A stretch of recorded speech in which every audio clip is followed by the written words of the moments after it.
When it comes to quality sleep, Ashley has you covered with top mattress brands at winning prices and with special financing options available. You can snooze now and pay later. Plus, your mattress purchase helps give the gift of better sleep to children in need and U.S. Special Operations Forces. Visit your local Ashley store or shop online today and make every snooze count. Financing is subject to credit approval. See store or ashley.com for details.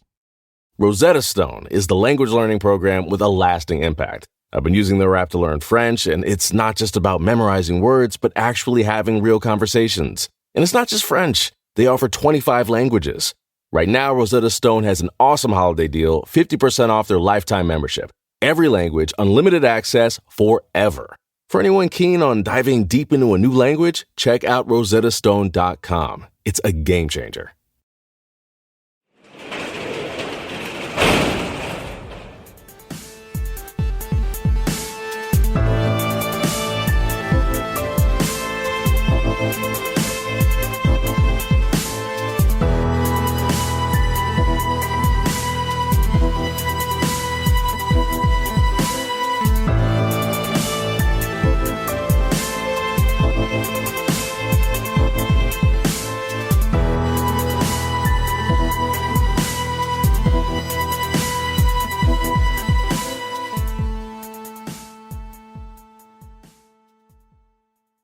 Welcome to True Crime Garage. Wherever you are, whatever you are doing, thanks for listening. I'm your host, Nick, and with me, as always, is a man who still cannot believe that the Mets traded Darryl Strawberry. He is the captain.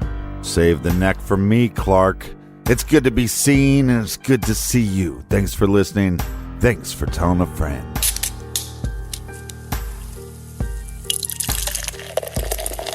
This week, I am more than excited to be featuring Luau by the Green Geniuses down at Terrapin Beer Company in Athens, Georgia. This here, Captain, is a true beauty. We have passion fruit, orange, and guava, all paired with big hops and smooth bitterness, garage grade 4 out of 5 bottle caps. And this week, we are drinking cold beer, thanks to our good friends right here. First up, a cheers to Jordan in Fort Payne, Alabama. And a big special shout out to DJ and Abby. Next up, we have Shannon in Huntsville, Alabama. And we also have Phil in Benfleet, Essex, United Kingdom. And a big we like your jib to Patrick D in Los Angeles, California. And last but certainly not least, we want to give a huge, very big, well, I guess that's all the same thing, right? A huge thank you to our friend Anthony Quintessenza in Bronxville, New York. Anthony and I traded phone calls and emails last summer, and he helped us with the Holly Brannigan case. And I'm very proud to say that while that case still is unsolved, there has been an uptick in stories covering Holly's case on the internet, and we even appeared on the news in Pennsylvania. So a big, big cheers and thank you to longtime friend of the show, Anthony Q in Bronxville. And everybody we just mentioned went to truecrimegarage.com, and they donated to this week's beer fund, and for that, we want to thank you. Yes, so thankful for you guys joining us here in the garage. Also joining us on truecrimegarage.com. Sign up on the mailing list, give us a 5-star review, and check out our store page. The items are going fast, so get one today. And that is enough of the business. All right, everybody, gather around, grab a chair, grab a beer. Let's talk some true crime.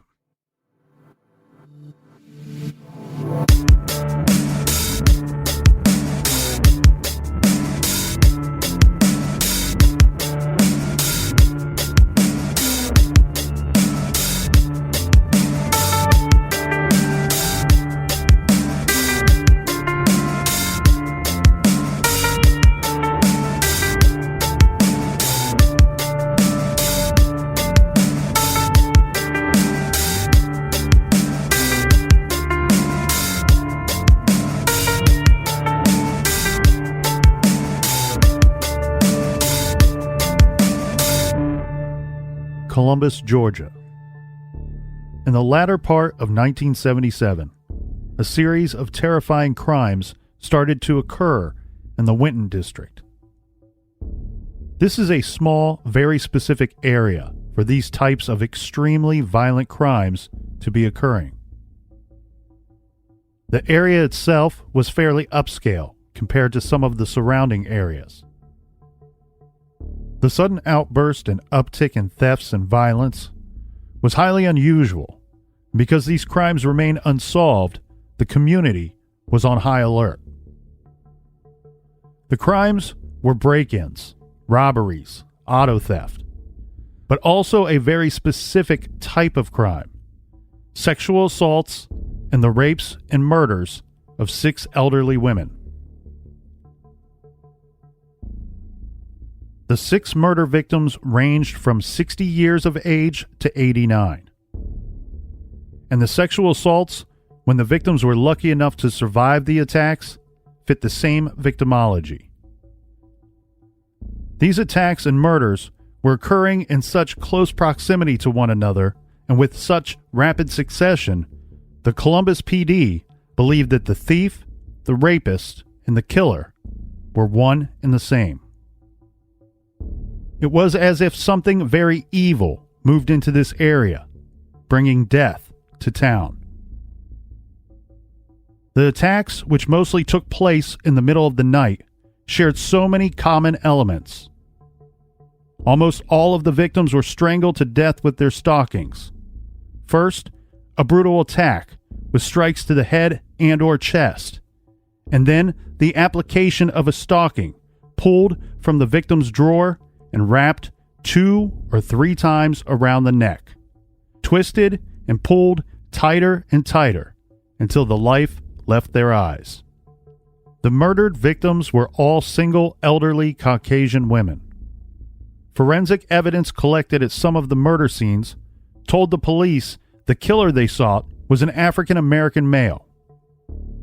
Due to the manner of the strangulations, the perpetrator was dubbed the Stalking Strangler. The police were having no luck finding this killer of women, despite an increase in manpower and man-hours, despite the heightened awareness and the additional patrolling and the surveillance of Winton. And good old-fashioned detective work just was not working. This serial offender truly was a phantom in the night.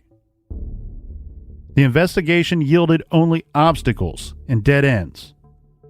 But then, in 1978, a possible major break in the case.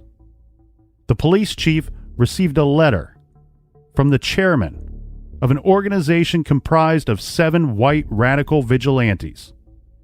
This letter was a handwritten formal introduction to a group that called themselves the Forces of Evil.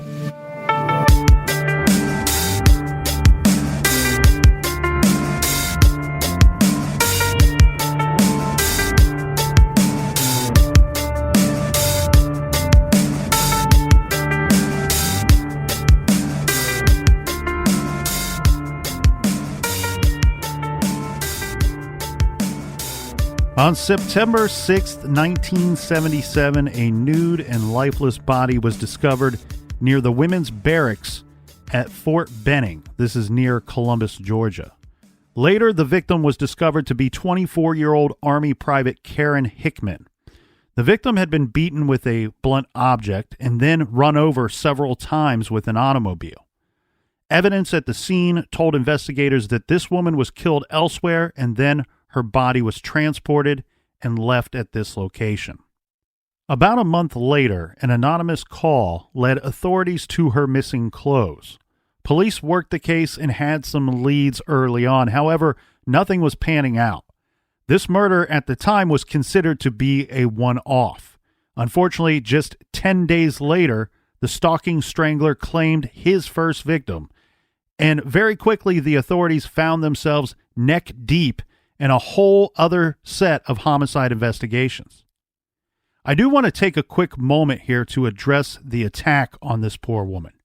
Most reports state that she was beaten and then run over several times, and she was killed elsewhere.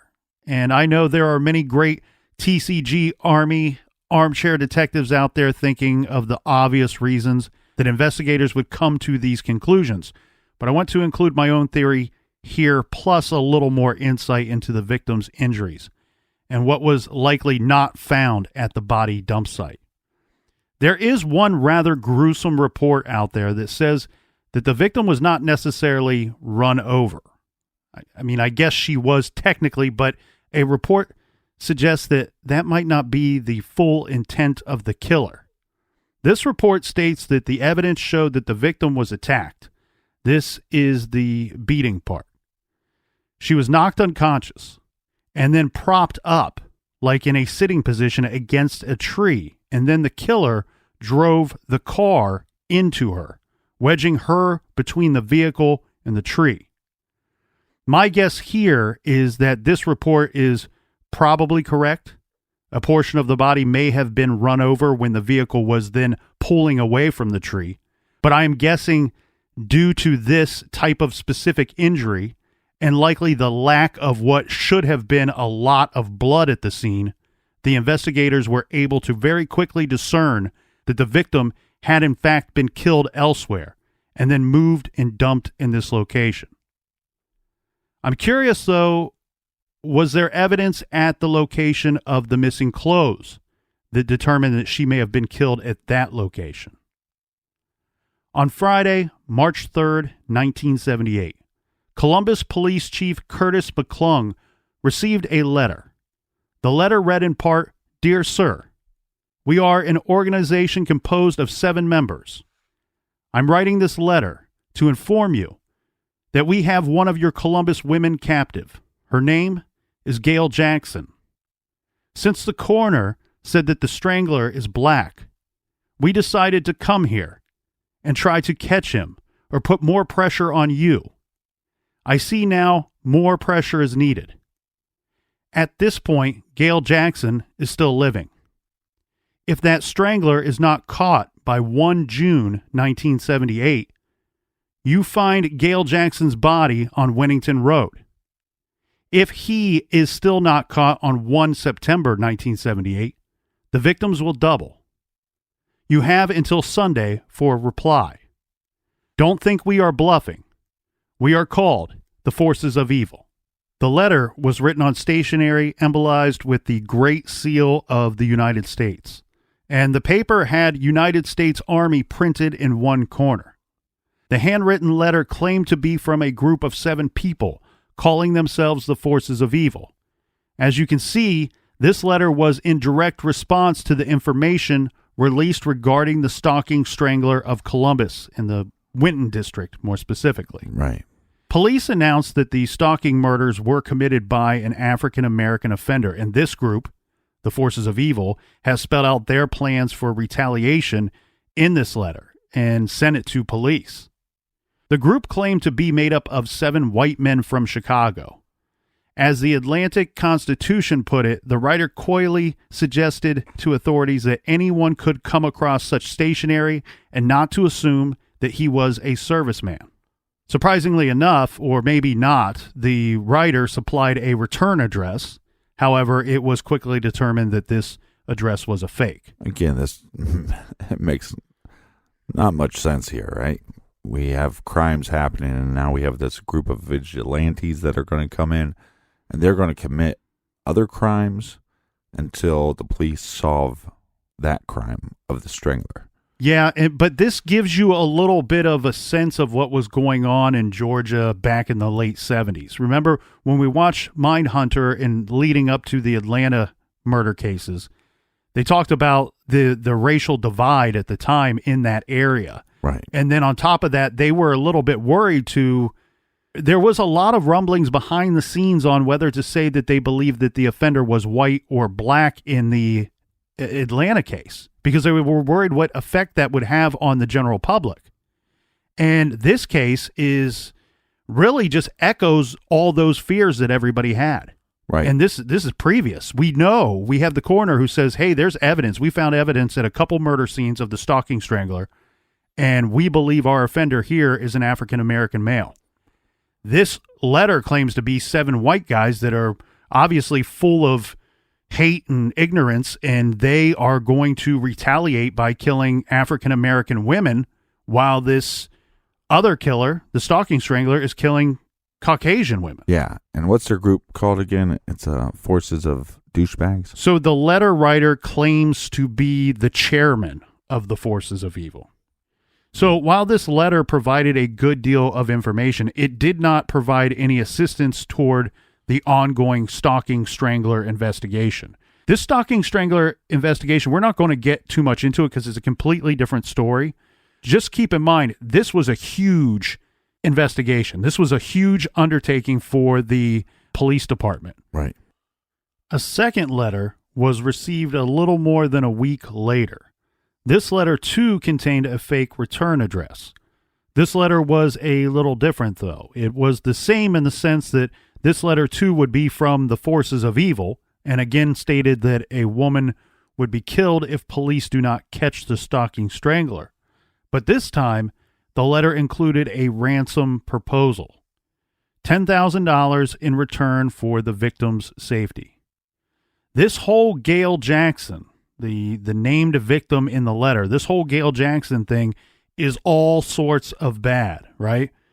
So first we have a rapist killer of single old ladies, the stalking strangler, who is terrorizing Columbus, Georgia, and now not connected, if you believe the writer of these letters, right? Not connected to the strangler. We have a whole nother series of murders that are going to occur based off of these threats that are in the letters. So we have what we refer to here in the garage as a double whammy situation. Whammy. Well, no, and then on top of that, you have one strangler, but you have these 7 Forces of Evil guys from Chicago. And as former FBI criminal profiler, and I will say this until my dying day, friend of the show, John Douglas put it, this development represented everyone's worst nightmare. A brutal killer stalking Columbus was horrible enough. An organized and murderous vigilante reaction to it could tear the community apart. It's not that far of a stretch to think that possibly this Forces of Evil is somehow connected with the KKK or white supremacy. And so I think what law enforcement is scared of is not only do we have this strangler, but now we have these white vigilantes killing black women. Is this going to create some kind of race riot? Now, one big problem right from the start with this investigation, they did not have a missing person matching that of Gail Jackson, as stated in the letter. However, what we do have is a woman named Brenda Gail Faison, who seems to have disappeared. The car she was driving was discovered on March 5th, 1978, at the Sand Hill Bar and Grill in Columbus, Georgia. She was last seen on February 27th of that same year, just 6 days before her abandoned car was found. Her car was found abandoned. This probably did not raise a whole lot of red flags. And soon it would be learned that Brenda Gail Faison went by several names, one being Gail Jackson. So now we have our link to the threat in the letter. About a week or so later, another letter was received repeating much of what was stated in the first letter. However, this time they stated that a woman named Irene, no last name given, had been abducted as well and would be executed. A letter received on March 27th, 1978 stated that one of Mrs. Jackson's arms would be broken and that there would be a sharp blow to her head that caused death. The author indicated that the authorities would receive a telephone call to detail the location of the body. Meanwhile, the FBI is going to get involved in this case. Keep in mind, by this point, they have already been involved in the stalking strangler investigation. As said in the trailer, the general plan of attack in the stalking case is simple and makes a whole heck of a lot of sense. The break-ins, rapes, and murders are happening in such a confined stretch of land that if they increase manpower and increase hours, you increase the police presence in that immediate area, since the offender just keeps returning to that same spot. The idea being that you catch him in the act. You catch him red-handed at some point.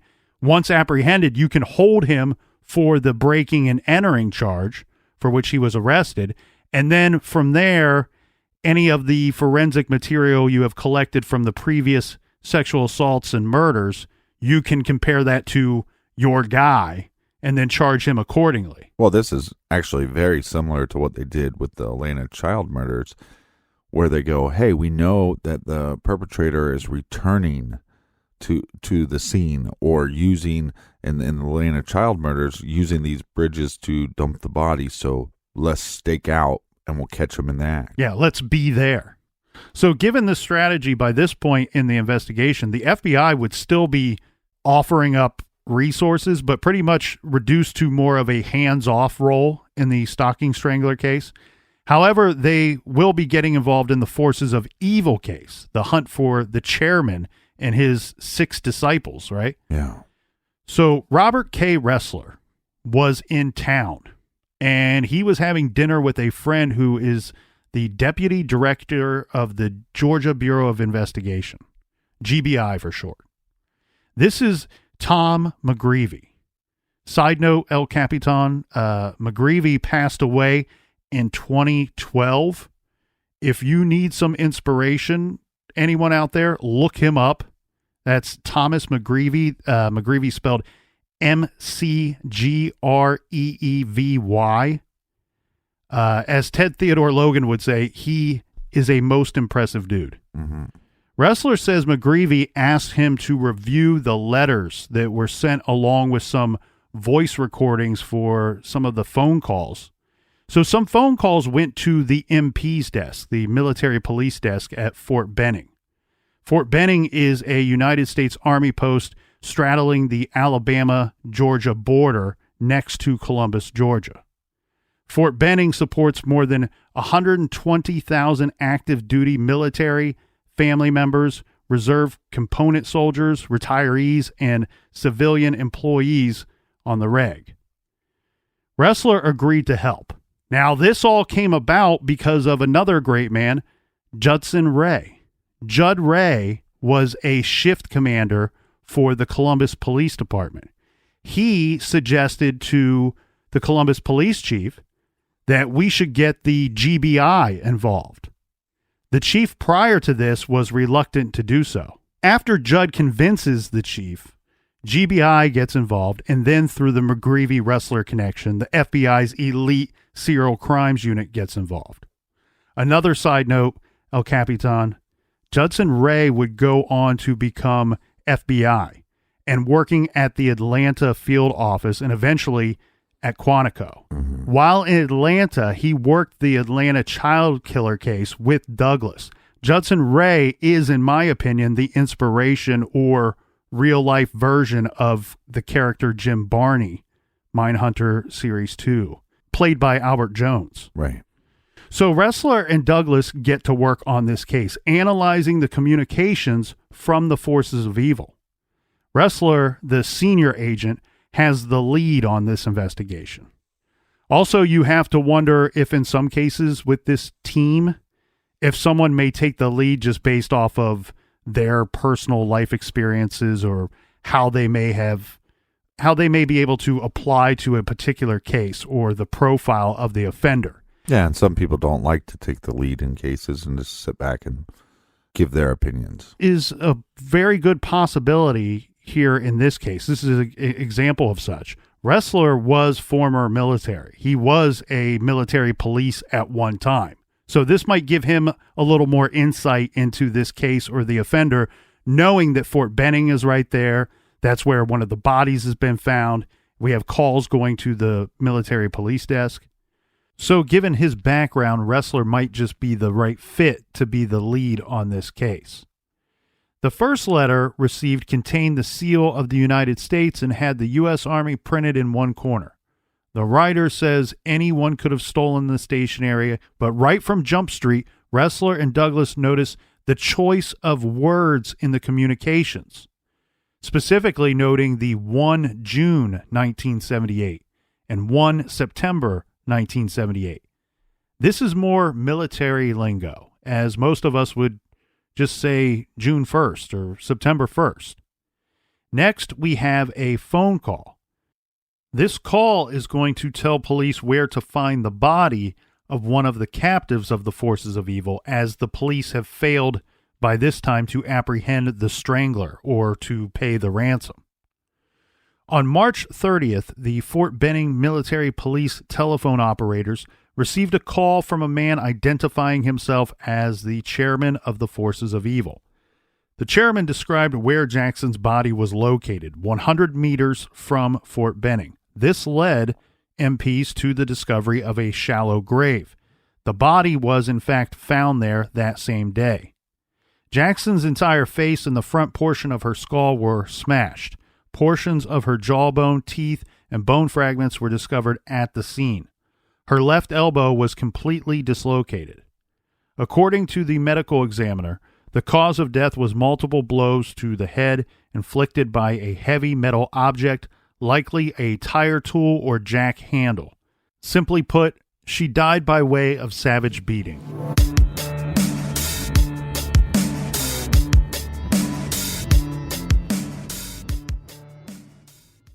This show is sponsored by BetterHelp. Do you look forward to the holidays? Maybe you struggle with seasonal blues. This time of year can be a lot, and it's natural to feel some sadness or even anxiety about it. But adding something new and positive to your life can counteract some of those feelings. Therapy can be a bright spot, something to look forward to make you feel grounded, and to give you the tools to manage everything going on. If you're thinking of starting therapy, give BetterHelp a try. It's entirely online, designed to be convenient, flexible, and suited to your schedule. Just fill out a brief questionnaire to get matched with a licensed therapist and switch therapists at any time for no additional charge. Find your bright spot this season with BetterHelp. Visit BetterHelp.com/garage today to get 10% off your first month. That's BetterHelp, HELP.com/garage. Rosetta Stone is the language learning program with a lasting impact. I've been using their app to learn French, and it's not just about memorizing words, but actually having real conversations. And it's not just French. They offer 25 languages. Right now, Rosetta Stone has an awesome holiday deal, 50% off their lifetime membership. Every language, unlimited access forever. For anyone keen on diving deep into a new language, check out rosettastone.com. It's a game changer. You can live out your MasterChef dreams when you find a professional on Angie to tackle your dream kitchen remodel. Connect with skilled professionals to get all your home projects done well. Visit Angie.com. You can do this when you Angie that.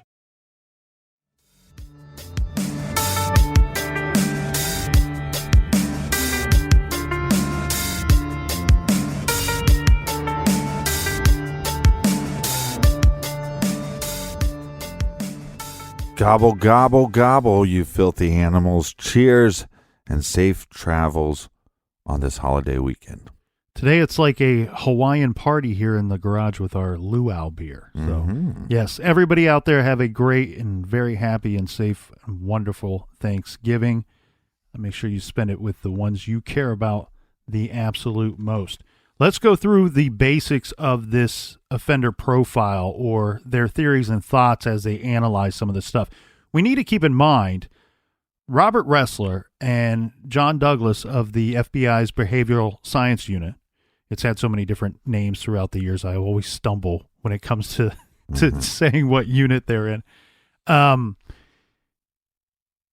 At the time when they're analyzing the first series of letters, there is no victim yet. They've not found anybody. They've not found any bodies. This is one of those rare situations where we have communication from a soon-to-be offender or someone who has offended, but based off of the information in the letters is only threatening to kill. Right. And they don't actually have a body yet. So some of that stuff that they were able to deduce from those communications, rather interesting here. And again, let's get into this a little more into this offender profile here. So when the chairman described the location of the body, now by this point we have a phone call that describes the location of where they're going to find the first body. He referenced meters to supply the appropriate distance. Multiple times the chairman referenced vehicles. So what the FBI is working with here, Captain, is the choice of words. The choosing of using the words meters opposed to feet or yards. Right. Again, this is military lingo. Writing 1 June and 1 September instead of June 1st or September 1st. The use of the word vehicle or vehicles rather than automobile, car, or truck. Ressler and Douglas both thought this to be more military than citizen speak. Ressler concluded the following. First, he says there was no group of 7 white racist radicals from Chicago seeking retaliation for the stalking murders. He felt that the sole purpose of the letters and the creation of the forces of evil was to steer law enforcement in a completely opposite direction from the actual killer, because there was some connection between the killer and the victim, or soon-to-be victims. Jackson was killed before any of the communications. This is Ressler's belief. She was not abducted and then held in wait for the police to catch the strangler. Right. She was already dead, and the killer came up with this whole thing post-murder simply to cover up the crimes. They believe that both Gail Jackson and Irene were already dead. There was no opportunity to save either one of them, no matter what the letters said. The opposite of 7 white guys, Ressler believed, would be a single black male operating alone. And even though he is referencing the stalking strangler, Ressler believed that the strangler and the forces of evil were 2 completely different killers operating independently of one another. His profile goes on to say that the offender is an enlisted man at Fort Benning. He would be between 25 to 30 years of age. The killer is possibly military police or an artilleryman with a rank no more than a E6 rank. We are looking for a man with a modest education and a middle rank. The coroner also concluded that the body of Gail Jackson, as the caller put it, was in fact Brenda Gail Faison. And she was killed about 5 weeks prior to when they found her. So Ressler was right. She was killed before any of the forces of evil's letters started to arrive. Yeah, before any of the communication happened. April 4th, another call led military police to an almost nude, headless body. This was found behind a pile of logs at a firing range located on the Fort Benning property. This woman, too, was beaten to death. This is just downright horrible, but she was not decapitated in the usual sense. She was beaten in the face and the head so badly that the head came off, and a lot of brain tissue was exposed. Skull fragments were found in the area, and there was evidence that the body was dragged from the nearby access road and then concealed behind this pile of logs. This turns out to be the body of Irene Thurkield, the Irene named in the letters and in the calls. Right. But we had no last name provided in those communications. On Monday, April 3rd, 1978, the body of Irene Thurkield, age 32, was found near a remote Fort Benning rifle range. Authorities quickly learned that Irene was last seen at a local bar on March 13th in the company of an African-American soldier. Columbus PD and the Fort Benning CID put out all known and suspected information when making their rounds, questioning and looking for a possible lead in this case. The profile directly led to several eyewitnesses saying on separate occasions, and in one victim's case, more than one location, eyewitnesses placed Gail Jackson and Irene with a soldier. And because he frequented 2 of the local bars, as did the 2 ladies, these witnesses could provide a name. The victims were seen either in the company of or leaving the bar with William Henry Hance. Hance joined the Marines after graduating high school in 1971. Then he joined the Army in February of 76. He was assigned to Fort Benning in April of 76. Before that, he was stationed in Indiana. And Hance was recently divorced. His former wife, Wanda, says she divorced him in 1977 because he beat her. At this time, Hance is 26 years old and a specialist grade 4 with the 197th Infantry Brigade. And one nice thing for law enforcement, when your suspect lives at a U.S. Army post, they're generally pretty easy to find. Yeah. Right? So think about this, Captain. This is all happening very quickly. We have the threat of there being murder victims. Then eventually a call comes in that leads military police to the actual victims. Right. And from that profile and from some of the information learned about the victims, we're able to very easily get a really big lead in this case. Mm-hmm. Because what that profile provides the investigators, when they go out and they start questioning people that may or may not have seen something, they're saying, we have reason to believe that the suspect is 26 to 30 years old and is a soldier. That really jogs a lot of memories, especially when you're talking about somebody who's disappeared 5 weeks before. Right. So this is going to lead them to this 26-year-old William Henry Hance. So police round up Mr. Hance, and they bring him in for questioning. During this time, the FBI is consulting with psycholinguistics FBI consultant Dr. Murray Myron. Now, I know this is going to sound strange, but I can guarantee that this is not going to be the last time you hear the name of Dr. Murray Myron on the show. Mm-hmm. So anyways, the doctor compares Hance's voice with the recorded calls to the military police desk and states he believes it's a match. Mm-hmm.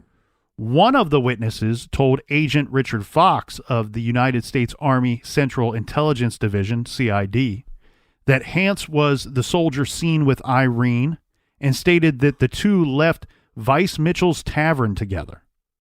Tape recordings of the phone calls to the Fort Benning police, which indicated where the bodies could be found, were taken by CID agent Besser to Hance's company commander and first sergeant, who they play these tapes and he goes, yeah, that's a match. I think that's Hance's voice on those tapes. So that's two of them. Yeah. Then agents Besson and Fox told the commanding officer that they wanted to interview Hance. Hance agreed to be taken to CID headquarters, where he was advised of his rights and informed that the interview concerned the murder of Irene Thurkield, with whom he was the last person seen. Hance was advised of his Fifth and Sixth Amendment rights, and he signed a written waiver waiving those rights. Mm. The interview was conducted from about 1 p.m. until 10:20 p.m. Hance was then interviewed by the FBI and the Columbus Police for another hour. During the interviews, Hance admitted writing the letters and making the telephone calls for the forces of evil. But he says he was forced to do so by the organization. Yeah. The racist guys. Sounds about right. Yeah. The next morning, he was interviewed again. And again, Hance was advised of his rights, which he again waived. It was in this interview, when faced with all of the evidence, by this time they have had some time to collect more evidence, make some comparisons, and then present all of that evidence to Hance. This is the handwriting comparisons, voice recordings, and they also found footprints found at the dump sites. He, when looking at all this evidence, goes, all right, I did it. He confesses, providing a signed written statement concerning each murder. Now, 2 days of interviews is stressful and maybe a bit over the top. Mm-hmm. But CID and the Columbus PD state that throughout the 2 days of interrogation, and those are their words, they chose to use the word interrogation, Hance was given restroom breaks, food breaks, coffee, cigarettes, and at no time did he request a lawyer, or at no time did he ask that the interview be terminated. Okay, right. Now, how much is the military involved in these interrogations? For the most part, I believe they were the lead on this, because Irene Thurkild's body was found on their property, so it is a military matter.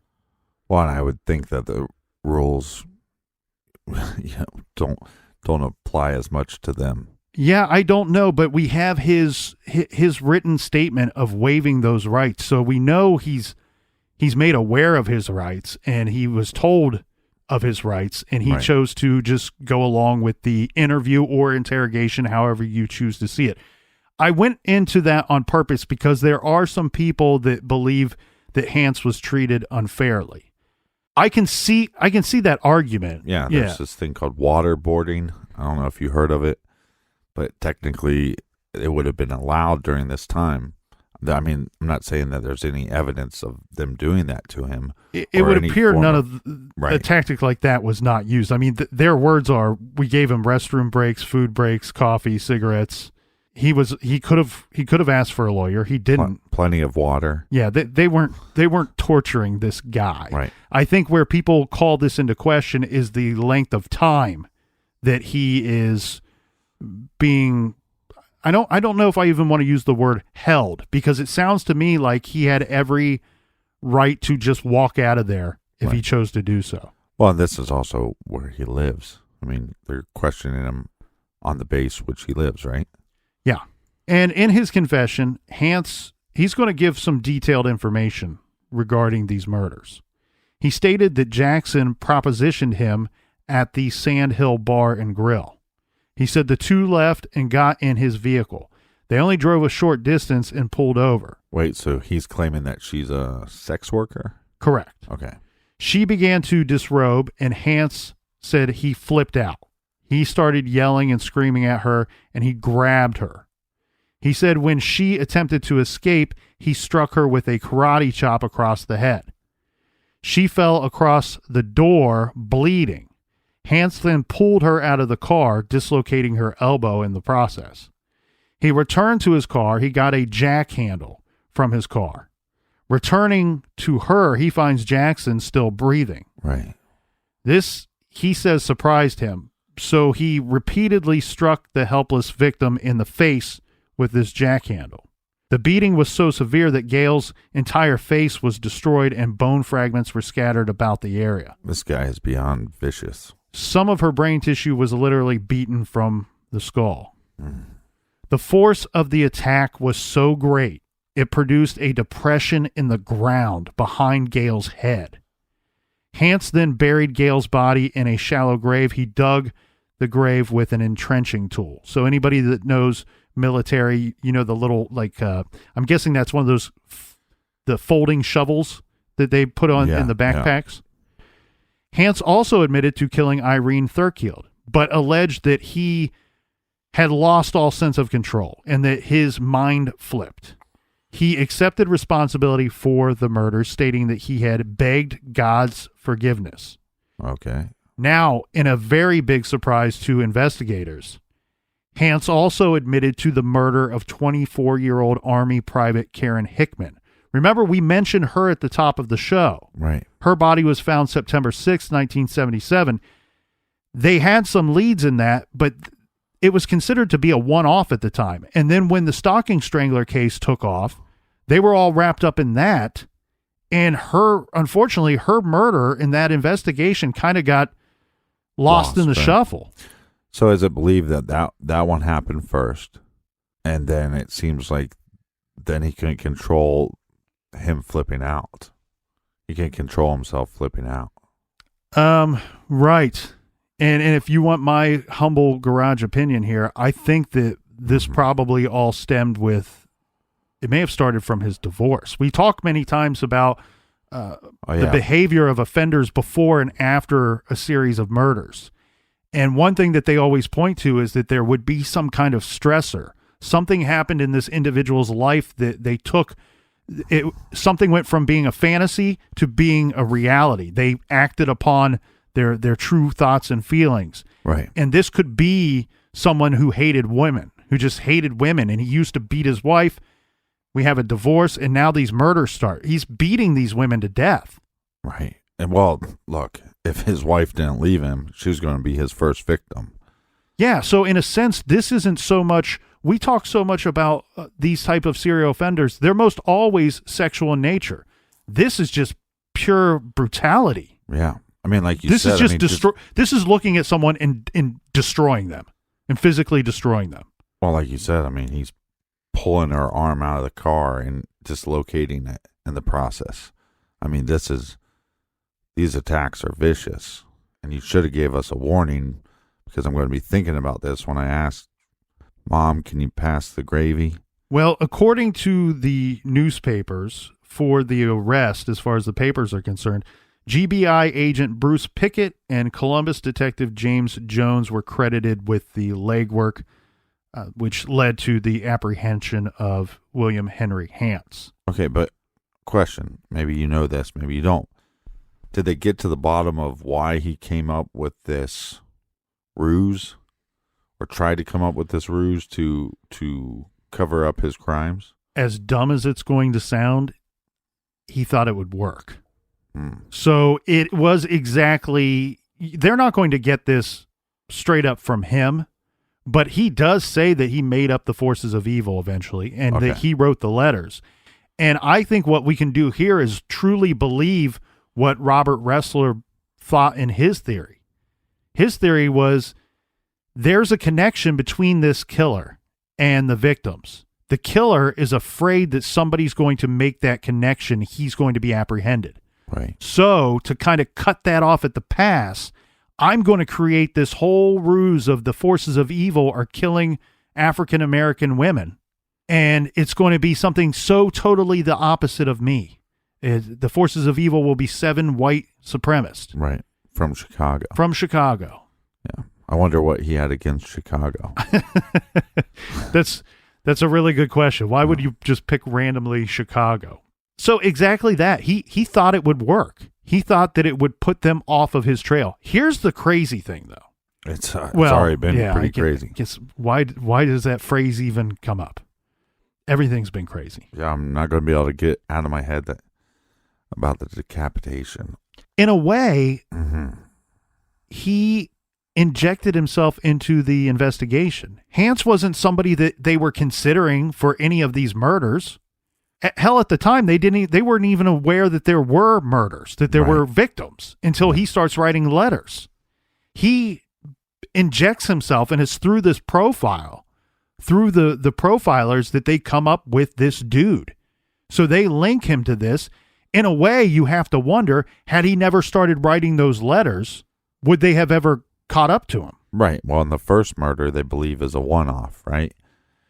But that was somebody that... It's thought that they may have dated at one point, or had some type of... Makes sense. Some kind of friendship. I don't want to use the word relationship because people's minds wander when you say that. They were acquaintances or had hung out on occasion. Something like that is what is believed. Right, but the next two, they believe, were sex workers. These would have also been regulars at bars where he was a regular. So, yes, they, according to him and according to some of the other people, eyewitnesses and such, they were sex workers or believed to be so. But my point being is that the first crime, most people thought this is a one-off. We don't have many leads. Now we're not really looking into it because we have this serial murderer and serial rapist on the loose attacking older women. That's right. And now, so we're not focused on that first case, and without drawing attention to it, how many times have we seen when there's rumors that somebody is a sex worker, that their crime just does not get the attention and doesn't get the effort put into solving the case as somebody else's case would. Well, and when people live a high-risk lifestyle, or what can be viewed as a high-risk lifestyle, it makes it difficult to hone in on a particular suspect. Right. Because the suspect pool could be so much larger. Well, look, if you're spending a lot of time at a local bar, whether you're a sex worker or not, you're coming in contact with a lot of people throughout your week. You know what I mean? Like if I come up missing, the suspect's pool is really small. But if you're going to a bar that has a decent amount of regulars, now it's a lot harder to investigate. But like I said, when there's rumors that these women are sex workers, their cases are just not taken as serious. And so if he would have never brought attention to these cases, look, these investigators are on high alert, and there is a small possibility, even though their profile is saying that this is this guy is different. This killer is different than the strangler. Mm-hmm. But there's a possibility that they're connected. There's a small, slim chance. So when he's giving us these leads saying, hey, there's this body and you're going to find it, they took those cases way more serious because of the letters. The letter shot himself in the foot. It was the letters that made it possible for them to identify the suspect. Right. So if I'm at a bar and I'm interviewing people that are regulars and say, hey, did you know Gail Jackson? Right. Describe her, and then say she's been missing. We found her dead, but she's been missing for 5 weeks or so.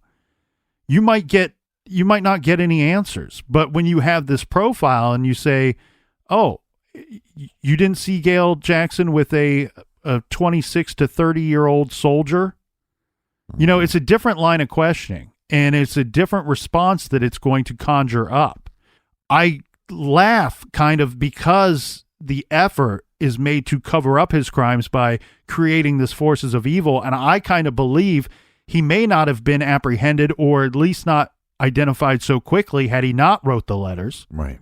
But to top all of that off, man, he was on orders to be assigned to Korea. This guy's a military man. He was going to be sent to Korea in September of 1978. So not only would he may not have become a suspect so quickly, he had a plan. There was a way for him to be out of the area, shipped far, far away. Right. And look, chances are law enforcement and military get along pretty well. Law enforcement could have said, okay, well, we have reason to believe that this is our suspect. Military reaches out, questions him at the Korean base. He says, I don't know what you're talking about. They relay that to the police, and now he's off the suspect list. Never caught. I think had he been shipped out in September, I don't think they would ever linked it to him if he would have never wrote those letters. But here is this monster that smashes. Oh, he would have resumed killing as soon as he came back. Right. But here's what's interesting to me. Here's this guy that, I mean, just look. You yank somebody's arm so hard that it dislocates it. You can't stop beating these individuals to the point, like you said, it's not a decapitation. It's just it's a smashed skull. But still has something inside him saying this is wrong. There's something inside him that he says he begged God for forgiveness. So let's go into that, and we're kind of skipping ahead here, but I think this is appropriate because this is kind of where it's leading anyway. There are a lot of people. You know, last week we discussed a very controversial case that the result was a death sentence, and the appearance now is that an innocent man may have been killed. Not a good man, a horrible man, but one that may have been innocent for the crimes that he was specifically executed for. Yeah, real shit princess. So here is another death penalty case that it's not without controversy. There are people that believe that the way that Hance was treated is completely unfair. There are many out there that say he was mentally ill and mentally incompetent to stand trial or at least be executed for the charges. Right. Here's a couple problems I have with those thoughts and those feelings. First off, let me just get this out of the way. The death penalty is always a touchy subject for anybody, regardless of what side of the fence you are on. I am firmly straddled right in the middle. But the issue here is mentally ill and mentally incompetent to the point that he didn't know what he was doing was wrong. He says his own words, I begged God for forgiveness.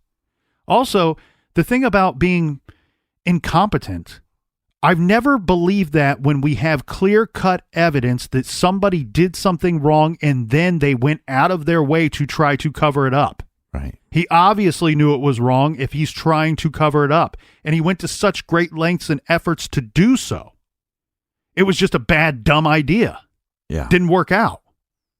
There was also some talk of his IQ. There are statements out there that his IQ was 70, and then he was tested again at a later time, and the number was 91. So either he got much smarter at some point, or the first test, one of the tests has to be wrong. They both can't be right. Yeah, he got more smartest. More smartest. Yeah. Yeah. So it's not without controversy, but the problem that I want to keep going back to on Hance's case is he killed 3 people. That has never been in question. That has never been part of the question of was he wrongfully executed. He absolutely killed these 3 people. We know that to be fact. And if not more. He is suspected of killing somebody in Indiana.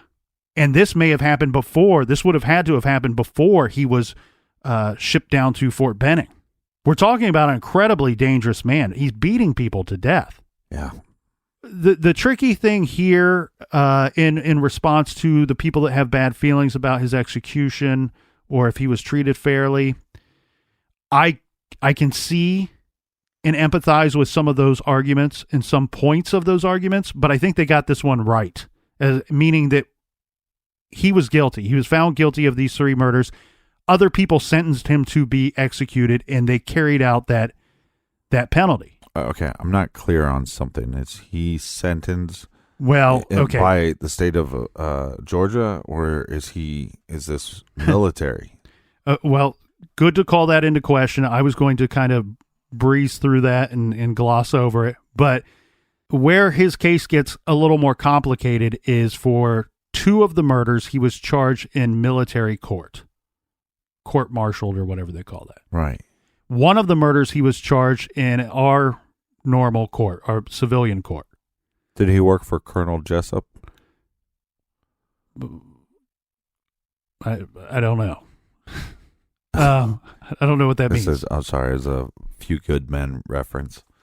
Colonel Jessup. Oh, I actually watched that a week ago. Yeah, you should have got the reference then. The thing here, though, is, Captain, he was sentenced to life imprisonment with hard labor in the military courts, and he was sentenced to execution in Georgia. So a bit of a conflict there. It's just really, truly in the sense that 2 of the bodies were found on the Fort Benning property, so it is their jurisdiction. One of the victims being an Army private herself. Right. But yeah, that's how that whole thing went down. Now, he did receive a ton of appeals. One of the appeals, I believe, went all the way to the Supreme Court in Georgia. At no time was any of this overturned. I think something may have got commuted to a life sentence at some point. But basically, I mean, are they just arguing mental illness? Because look, listen, if you are beating somebody to death, there is something wrong with you mentally. But that should not change the punishment. I don't know that would fall under the classification of true mental illness in the sense that he is not to be held accountable for his actions or his crimes. Right. So William Henry Hance was convicted by a jury in the Superior Court of Muskogee County, Georgia. He was convicted of the murder of Brenda Gale Faison, a.k.a. Gail Jackson, and also convicted of attempted theft by extortion. Because remember, he asked for a ransom. During the guilt phase of the trial, the prosecutor lived up to his promise to portray the crime in vivid detail. After presenting numerous photographs of Gail Jackson's mutilated and largely decomposed body, the prosecutor introduced fragments of her corpse. During closing arguments, he reminded the jury that near the place of the murder were found pieces of jawbone with the teeth attached, fragments of human skull no larger than a dime, individual teeth. And he said, "You'll have that with you to take out in evidence." The jury sentenced him to death for the murder under Georgia Code Section 272534.1, and he was sentenced to 5 years imprisonment for the attempted extortion. Right. April 3rd, 1994. You mean 3 April? 3 April 1994. William Henry Hance was electrocuted in Jackson, Georgia. A few minutes after 10 p.m., just minutes before they flipped the switch, Hance maintained his innocence. In a 7-minute statement, he said in part, "Why are you executing an innocent man?" He asked, why? The stalking strangler would eventually be caught and apprehended for the murders, but that is another story.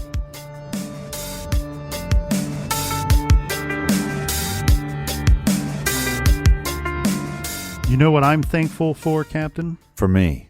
That's right. I am thankful that everybody got together and joined us in the garage this week, and I'm hopeful that everybody comes back and joins us again next week. Yeah, gobble, gobble, gee, you filthy animals.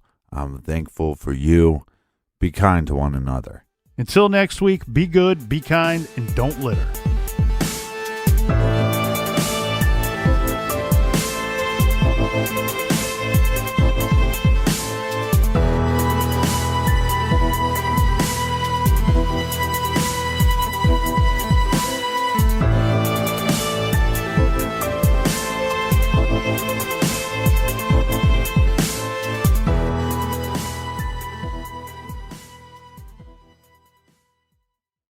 You can live out your MasterChef dreams when you find a professional on Angie to tackle your dream kitchen remodel.